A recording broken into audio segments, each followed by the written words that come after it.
America में ईरानी परमाणु ठिकानों को नष्ट करने के बाद ईरान के फार्डो परमाणु संयंत्रों के हमले के पहले के बाद की सैटेलाइट तस्वीरें सामने आई हैं, जिससे हमले के बारे में जानकारी मिली है। ईरान में हमला करने के बाद लौटते हुए B-2 स्टेल्थ बॉम्बर्स ने विमान का वीडियो भी सामने आया है। मिसौरी के नॉर्थ नॉस्टर के व्हाइटमैन एयर फोर्स बेस पर यह विमान उतरे। ईरान पर हमले को लेकर एक बार फिर से अमेरिकी राष्ट्रपति डोनाल्ड ट्रंप का बयान सामने आया। कहा कि अमेरिका ने जोरदार और सबसे सटीक हमला किया है। अमेरिका ने ईरान पर हमले की दी है पूरी जानकारी। ईरान के 3 परमाणु ठिकानों पर 7 B-2 बॉम्बर्स ने करीब 14 बॉम्ब्स गिराए हैं। अमेरिका ने ईरान में चले ऑपरेशन का नाम ऑपरेशन मिडनाइट हैमर दिया था। इसमें 125 से ज्यादा जेट्स शामिल हुए थे। B-2 बॉम्बर्स विमान ने करीब 37 घंटे तक विमान में उड़ान भरी थी। बीच हवा में कई बार रिफ्यूलिंग की गई। B-2 बॉम्बर ने फॉर्दो नतांज साइट पर 30,000 पाउंड यानी कि करीब 14,000 किलो के 1 दर्जन से ज्यादा बंकर बस्टर्स बॉम्ब्स गिराए। इस्फहान और नतांज न्यूक्लियर साइट पर 30 टॉमाहॉक क्रूज मिसाइल दागी गई थी। इन्हें 400 मील दूर अमेरिकी पनडुब्बियों से लॉन्च किया गया था। अमेरिकी रक्षा मंत्रालय की 2 टूक ईरान की सेना अगर नागरिकों को निशाना नहीं बनाया है, हमने सिर्फ 3 न्यूक्लियर साइट्स पर सटीक हमला किया है। अमेरिकी रक्षा मंत्री पीट हेग्सेथ बोले कि ईरान पर हमले का मकसद वहां सत्ता परिवर्तन नहीं है। अमेरिका के ईरान पर हमले के बाद तनातनी जारी। ईरानी विदेश मंत्री ने कहा कि बातचीत का अब सवाल ही नहीं है, परमाणु ठिकानों पर हमले का अंजाम अब देखेगा अमेरिका।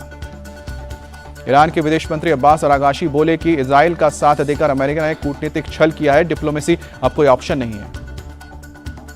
अमेरिका के विदेश मंत्री मार्को रूबियो का बयान। कहा कि हमारा अगला कदम ईरान सरकार पर निर्भर है। क्षेत्र में मौजूद अमेरिकी सैन्य बल पर हमला नहीं करने की नसीहत।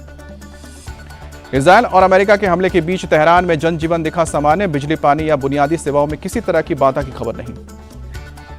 रूस ने अमेरिकी हमले को गैर जिम्मेदाराना बताया। कहा कि राष्ट्रपति पुतिन की अमेरिकी राष्ट्रपति ट्रंप से बातचीत का कोई प्लान नहीं।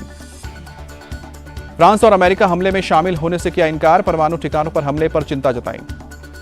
ब्रिटेन के पीएम कीयर स्टारमर की ईरान से अपील। अमेरिका इजरायल से करे बातचीत, शांति बहाली प्राथमिकता होनी चाहिए। यूनाइटेड नेशन सिक्योरिटी काउंसिल्स में रूस और चीन ने अमेरिका की निंदा की। हमले को गैर जिम्मेदाराना बताया, खतरनाक और उकसावे वाला बताया। डिप्लोमेसी में कोई रुचि नहीं, अमेरिका की कहा। ईरान के राष्ट्रपति मसूद पेजेश्कियन ने फोन पर प्रधानमंत्री मोदी से बात की। दोनों नेताओं के बीच फोन पर करीब 45 मिनट तक बातचीत हुई। पीएम मोदी ने एक्स पोस्ट में दी जानकारी। कहा कि हमने मौजूदा स्थिति के बारे में विस्तार से चर्चा की है। हाल ही में बड़े तनाव पर गहरी चिंता व्यक्त की है। ईरान के राष्ट्रपति से बातचीत के दौरान पीएम मोदी ने क्षेत्रीय शांति, स्थिरता और आपसी सहयोग को प्राथमिकता देने पर जोर दिया है। तुरंत तनाव कम करने, संवाद और कूटनीति को आगे बढ़ाने का आह्वान दोहराया है। बीजेपी नेता शहबाज हुसैन बोले कि पीएम ने साफ किया है कि कोई भी देश हो, भारत शांति चाहता है। इजरायल ने एक बार फिर से ईरान पर एयर स्ट्राइक किया। यज़द में इमाम Hussain strategic missile command centre पर हमले का वीडियो जारी किया। ईरान के 3 और शहर पर इजरायल ने हमला किया है। करमनशाह, हमदान और तेहरान पर इजरायली वायुसेना के 20 लड़ाकू विमानों ने हमला किया। इजरायल की सेना का बयान। कहा कि इजरायल ईरान पर अमेरिकी हमले का आकलन कर रहा है, अपने साझेदारों के साथ मिलकर जुटा रहा है खुफिया जानकारी। तल अवीव में इजरायली डिफेंस सिस्टम ने ईरान के कई मिसाइलों को इंटरसेप्ट किया है। कई जगहों पर बजा सायरन।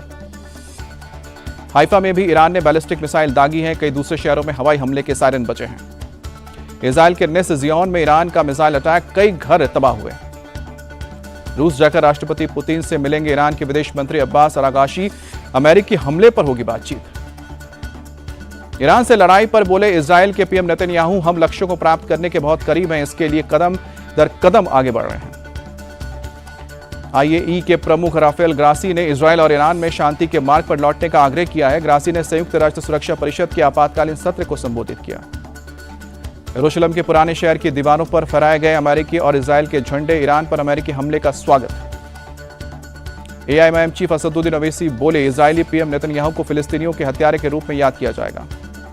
ऑपरेशन सिंधु के तहत ईरान ने 285 भारतीय नागरिकों को लेकर फ्लाइट पहुंची। एयरपोर्ट पर राज्य मंत्री पवित्रा मार्गरेटा ने रिसीव किया। ईरान से आए भारतीय नागरिकों ने सरकार और विदेश मंत्रालय का जताया आभार। कहा कि अब तक 1713 भारतीय नागरिक ईरान से स्वदेश लौटे।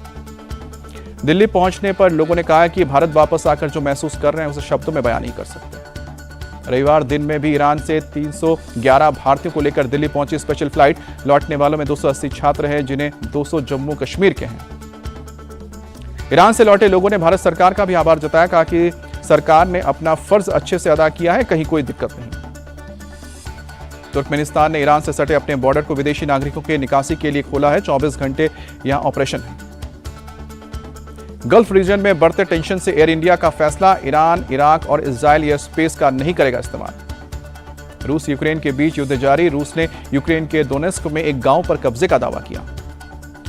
गृह मंत्री अमित शाह के बयान पर बिहार में सियासी बवाल, बिहार बीजेपी चीफ दिलीप जायसवाल बोले कि अमित शाह ने ऐसा नहीं कहा कि चुनाव बाद सीएम का चेहरा तय होगा। दिलीप जायसवाल की दो टूक एनडीए का सीएम फेस नीतीश कुमार है, इसलिए नारा दिया है 2025 फिर से नीतीश। आरजेडी नेता मनोज झा बोले अमित शाह शब्दों के चयन में बहुत माहिर हैं, उनके बयान का मतलब है चुनाव बाद क्या होगा पता नहीं। बिहार के मंत्री अशोक चौधरी बोले तेजस्वी यादव थोड़ा और इंतजार करें, नीतीश कुमार अभी और उन्हें टेंशन देने वाले हैं। अशोक चौधरी ने तेजस्वी यादव पर निशाना साधा, कहा कि इस बार चुनाव में अपने पिता लालू यादव से भी बुरा परिणाम लाएंगे। केंद्रीय मंत्री नित्यानंद राय का बयान, तेजस्वी यादव से हमने महीने दिन के भीतर समय मांगा है, हम उनके साथ बैठकर बिहार के विकास के बारे में बताएंगे।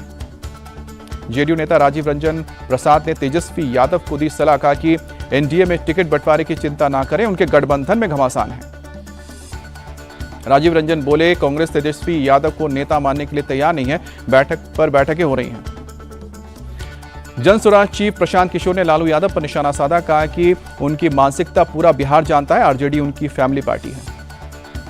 बिहार कांग्रेस के नेता अखिलेश प्रसाद बोले सीएम नीतीश ने पेंशन की राशि बढ़ाई है, जनता जानती है कि उन्होंने ऐसा क्यों किया है।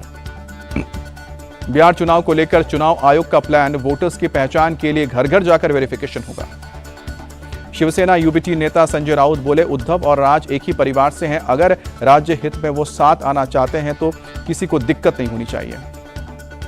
केंद्रीय मंत्री गजेंद्र शेखावत ने राहुल गांधी पर निशाना साधा, कहा कि देश की संस्थाओं पर बेबुनियाद आरोप लगाकर विश्वास पैदा कर रहे हैं। पहलगाम आतंकी हमले पर एनआईए की जांच तेज, आतंकियों को पनाह देने के आरोप में पहलगाम से 2 लोगों को गिरफ्तार किया गया। छत्तीसगढ़ के रायपुर में गृह मंत्री अमित शाह ने राष्ट्रीय फॉरेंसिक विज्ञान विश्वविद्यालय और केंद्रीय फॉरेंसिक विज्ञान प्रयोगशाला की आधारशिला रखी। अमित शाह बोले सीएम साय प्रदेश के गृह मंत्री विजय शर्मा के नेतृत्व में एंटी नक्सल ऑपरेशन में तेजी ला रहे हैं। अमित शाह ने अपने वादे को दोहराया, कहा कि अगले साल 31 मार्च तक देश से नक्सलवाद का नामो निशान मिटा देंगे। अमित शाह ने पीएम मोदी की तारीफ की, कहा कि उनके विकसित भारत के प्लान में समय पर न्याय दिलाना भी है। केंद्रीय मंत्री पीयूष गोयल बोले केंद्र सरकार आतंकवाद और नक्सलवाद को समाप्त करने के लिए प्रतिबद्ध है। क्रैश साइट से एयर इंडिया के प्लेन के मलबे को अहमदाबाद एयरपोर्ट पहुंचाया गया है, जांच एजेंसियां यहां जांच करेंगी। अहमदाबाद प्लेन क्रैश में मारे गए क्रू मेंबर को इंफाल इंटरनेशनल एयरपोर्ट पर दी गई श्रद्धांजलि, एयर इंडिया के कर्मचारी भी शामिल हुए। एयर इंडिया ने 15 जुलाई तक 19 रूटों पर नैरो बॉडी प्लेन की उड़ान को कैंसिल किया है। महाराष्ट्र के सीएम देवेंद्र फडणवीस ने राहुल गांधी को होमवर्क करने की सलाह दी है, कहा कि देश में क्या क्या बनता है अभी पहले पता करें। नासिक कुंभ की तैयारियों पर हुई बैठक, केंद्रीय मंत्री नितिन गडकरी और सीएम फडणवीस शामिल हुए। महाराष्ट्र के मंत्री गिरीश महाजन बोले नासिक कुंभ को लेकर बड़ी प्लानिंग करनी होगी, पिछले बार से 4 गुना श्रद्धालु आएंगे। ओडिशा के सीएम मोहन चरण मांझी ने रथ यात्रा के दौरान सुरक्षा व्यवस्था की समीक्षा की है, कहा कि इस बार कई जरूरी कदम उठाए गए हैं। अहमदाबाद में 27 जून को होने वाली भगवान जगन्नाथ यात्रा की तैयारियां जारी, ममेरा दर्शन का आयोजन। दिल्ली के कमला नगर में श्री जगन्नाथ रथ यात्रा आयोजित, सीएम रेखा गुप्ता शामिल हुए। बीजेडी चीफ नवीन पटनायक का सर्वाइकल अर्थराइटिस का ऑपरेशन रहा सफल, भुवनेश्वर के लिंगराज मंदिर में उनके समर्थकों ने जल्द स्वस्थ होने की प्रार्थना की। दिल्ली में फिल्म सितारे जमीन पर की हुई स्पेशल स्क्रीनिंग, इंडिया टीवी के चेयरमैन रजत शर्मा जी स्क्रीनिंग में पहुंचे। रजत जी ने फिल्म सितारे जमीन पर की तारीफ की, कहा कि फिल्म न सिर्फ मनोरंजक है बल्कि एक मैसेज भी देती है। स्क्रीनिंग में पहुंचने पर आमिर खान ने रजत जी का शुक्रिया अदा किया। अभिनेता आमिर खान के साथ कई राजनीतिक हस्तियों ने भी फिल्म देखी। गुलाम नबी आजाद, मनोज तिवारी और पूर्व क्रिकेटर शिखर धवन भी स्क्रीनिंग में पहुंचे। पटियाला में दिल दहला देने वाली घटना सामने आई है। फॉर्च्यूनर गाड़ी से एक ही परिवार के 3 लोगों की लाश बरामद हुई है, पुलिस ने जांच की। मृतकों की पहचान संदीप सिंह, उनकी पत्नी और बेटे के रूप में हुई है। शुरुआती जांच के मुताबिक संदीप सिंह ने पहली पत्नी और बेटे को गोली मारी है, फिर खुद को गोली मारी। आंध्र प्रदेश के गुंटूर में वाईएसआर कांग्रेस की रैली में कार से एक शख्स के कुचले जाने के बाद हुई मौत के 4 दिन बाद आया वीडियो। कार में वाईएस जगनमोहन रेड्डी कर रहे थे यात्रा। 18 जून को पलानाडु के ताडेपल्ली से निकाली गई थी रैली। पार्टी के एक पदाधिकारी के परिवार को सांत्वना देने जा रहे थे जगन मोहन रेड्डी के दौरे के दौरान शख्स की मौत के मामले में गुंटूर के पुलिस अधीक्षक ने कहा, चालक के अलावा जगन मोहन रेड्डी और काफिले में शामिल कुछ और लोगों को आरोपी बनाया गया है। पुरी में सड़क पर अचानक कार में लगी आग, देखते ही देखते बनी आग का गोला। हादसे में किसी तरह की जनहानि की खबर नहीं। दमकल की टीम ने कड़ी मशक्कत के बाद काबू पाया। आग लगने की वजह की जानकारी नहीं। रांची में भारी बारिश की वजह से हरमू नदी का जलस्तर बढ़ा, कई इलाकों में जल भराव। पश्चिम मेदिनीपुर के घाटाल इलाके में भारी बारिश के बाद बाढ़ जैसे हालात बने। लोग अब आने जाने में नाव का इस्तेमाल कर रहे हैं। कई इलाकों में पानी में डूबी नजर आई सड़कें, घरों और दुकानों में रखा सामान भी खराब हुआ। कुछ जगहों पर कमर के ऊपर तक पानी भरा, प्रशासन की ओर से पहुंचाई जा रही है मदद। जम्मू कश्मीर के रामबन में हुई तेज बारिश से जनजीवन बेहाल हुआ, तापमान में दर्ज की गई गिरावट। अगले 2 दिनों में दक्षिण पश्चिम मानसून दिल्ली चंडीगढ़ में देगा दस्तक, मौसम विभाग ने दी जानकारी। लखनऊ समेत यूपी के कई जिलों में भारी बारिश, गर्मी से लोगों को मिली राहत। पोरबंदर समेत गुजरात के कई हिस्सों में भारी बारिश, अगले 24 घंटे गरज के साथ बारिश होने की संभावना।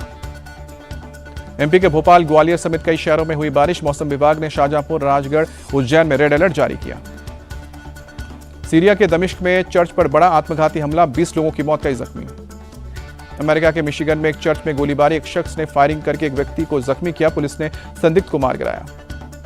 लीड्स टेस्ट का आज चौथा दिन, बारिश के कारण तीसरे दिन का खेल जल्दी खत्म हुआ। भारत ने 96 रन की बढ़त बनाई है। पहली पारी में इंग्लैंड को 465 रन का आउट करने के बाद भारत ने दूसरी पारी में 2 विकेट खोकर 90 रन बनाए हैं। केएल राहुल 47 और शुभमन गिल 6 रन बनाकर क्रीज पर हैं। दूसरी पारी में भारत की शुरुआत झटके के साथ हुई है। पहली पारी में शतक जड़ने वाले यशस्वी जायसवाल दूसरी पारी में फ्लॉप रहे, 4 रन बनाकर आउट हुए। इंग्लैंड के कैप्टन बेन स्टोक्स ने तीसरे दिन का खेल खत्म होने से कुछ वक्त पहले साई सुदर्शन को जैक क्राउली के हाथों कैच कराया। साई सुदर्शन ने 30 रन बनाए। ऋषभ पंत टेस्ट क्रिकेट में 150 या उससे ज्यादा कैच लेने वाले तीसरे विकेटकीपर बने हैं। अब पंत से आगे सिर्फ MS धोनी और सैयद किरमानी हैं। ऋषभ पंत ने बतौर विकेटकीपर धोनी का रिकॉर्ड तोड़ा है। पंत ने टेस्ट में 7 शतक पूरे किए हैं। धोनी के नाम टेस्ट क्रिकेट में कुल 6 शतक हैं। जसप्रीत बुमराह टेस्ट क्रिकेट में विदेशी धरती पर 12वीं बार 5 विकेट झटकने वाले कपिल देव के रिकॉर्ड की बराबरी करने वाले बने। इंग्लैंड के बल्लेबाज जो रूट ने तोड़ा सचिन तेंदुलकर का record. Bharat England test series में इंग्लैंड में सबसे ज्यादा रन बनाने वाले खिलाड़ी बने।